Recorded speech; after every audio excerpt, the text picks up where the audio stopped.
Hello again, everyone, and welcome to Sentence Structure in English. In this video, I'll talk about the three types of sentences that we use in English. They are simple, compound, and complex sentences. But before I do, I think we should discuss what a sentence actually is. So, what is a sentence? Well, a sentence is a group of words that contains a complete thought.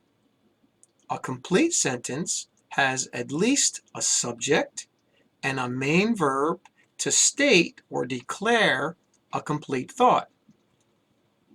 For instance, in the example, she went to the beach today.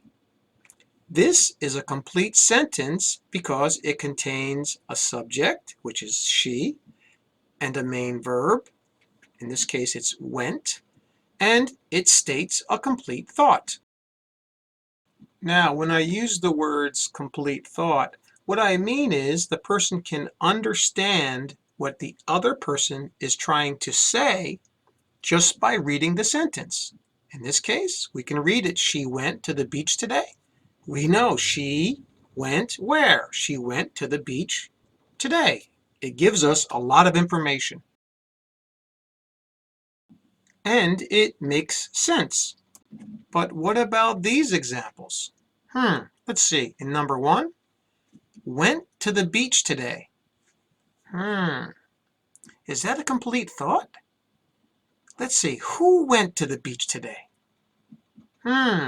We don't know. All right, so this is not a complete thought. It needs a subject to make sense. And how about number two? She went. Well, it has a subject and a verb, but does it make sense? Or is it a complete thought? Well, no. So we need more information to make this into a complete sentence. Now that we know what a sentence is, let's take a look at the three types of sentences in English, beginning with simple sentences. So, what is a simple sentence? Well, let's go back to the same example I just explained. She went to the beach today. This is a simple sentence because simple sentences contain one independent clause. An independent clause is a clause that has a subject, a verb, and forms a complete thought. And as I just explained, in this sentence, she is the subject, went is the verb, and to the beach today, that completes the thought of the entire sentence. Okay? Now, this sentence, like other independent clauses, can, what we say, stand alone. They don't need any other information. Okay? So that's a simple sentence. Now let's take a look at compound sentences. And what is a compound sentence? Well, a compound sentence is a sentence that is made up of at least two independent clauses that are joined by a comma, a semicolon, or conjunction. Let's look at the example. She went to the beach today and she saw a whale. In this example, we can see that there are two independent clauses here. And compound sentences are usually joined by a conjunction. In this case, and is our conjunction. All right, so the first clause, she went to the beach today, which we already know is an independent clause. And then the second independent clause is she saw a whale. And is in the middle. They're joining both independent clauses.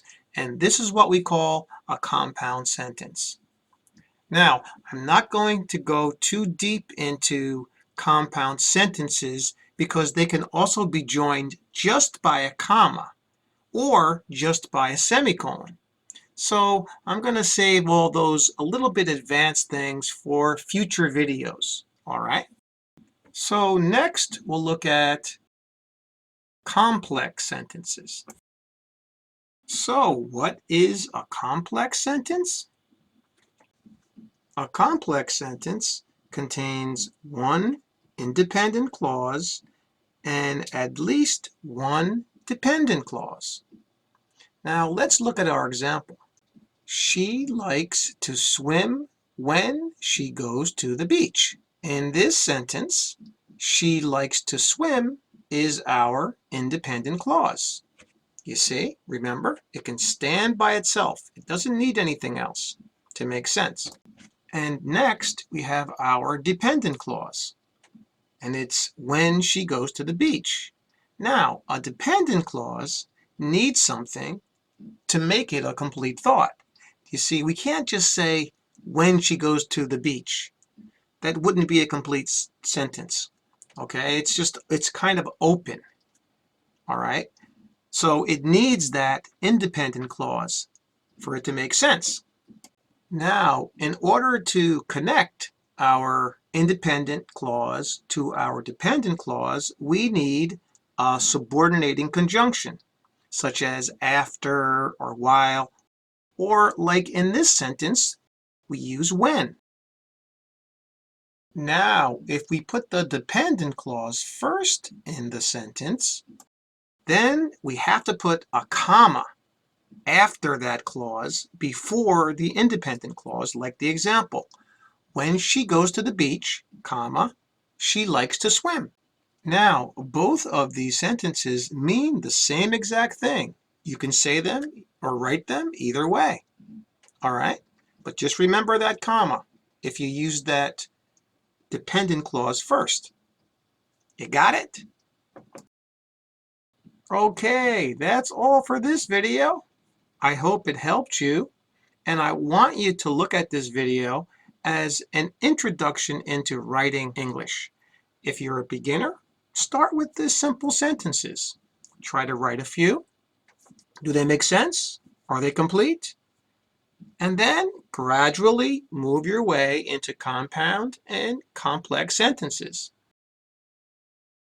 Okay, thank you very much for watching this video and my other videos, and for subscribing to my channel. And remember what I always say, keep practicing. See you next time.